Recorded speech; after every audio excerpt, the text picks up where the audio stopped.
As many of you know, over the last few months I've been thinking hard about my plans for 2008. Running for the presidency is a profound decision. A decision no one should make on the basis of media hype or personal ambition alone. And so before I committed myself and my family to this race, I wanted to be sure that this was right for us, and more importantly, right for the country.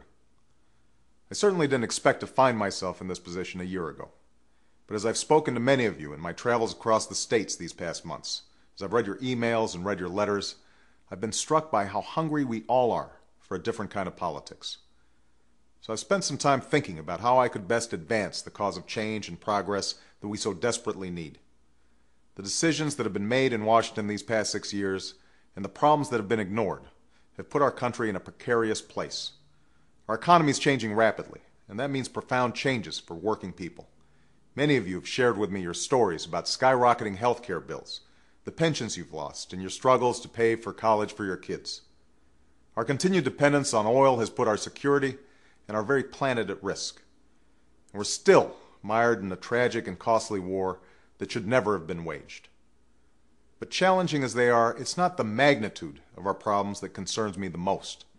It's the smallness of our politics. America's faced big problems before, but today our leaders in Washington seem incapable of working together in a practical, common-sense way.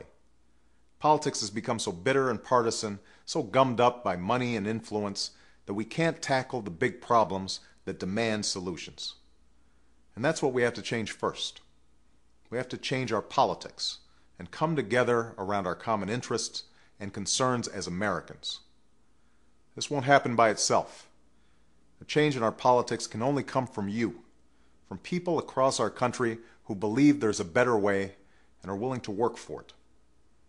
Years ago, as a community organizer in Chicago, I learned that meaningful change always begins at the grassroots, and that engaged citizens working together can accomplish extraordinary things.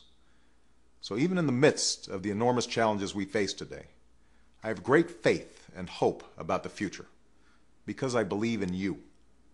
And that's why I want to tell you first that I'll be filing papers today to create a presidential exploratory committee. For the next several weeks, I'm going to talk with people from around the country, listening and learning more about the challenges we face as a nation, the opportunities that lie before us, and the role that a presidential campaign might play in bringing our country together. And on February 10th, at the end of these discussions and in my home state of Illinois, I'll share my plans with my friends, neighbors, and fellow Americans. In the meantime, I want to thank all of you for your time, your suggestions, your encouragement, and your prayers. And I look forward to continuing our conversation in the weeks and months to come.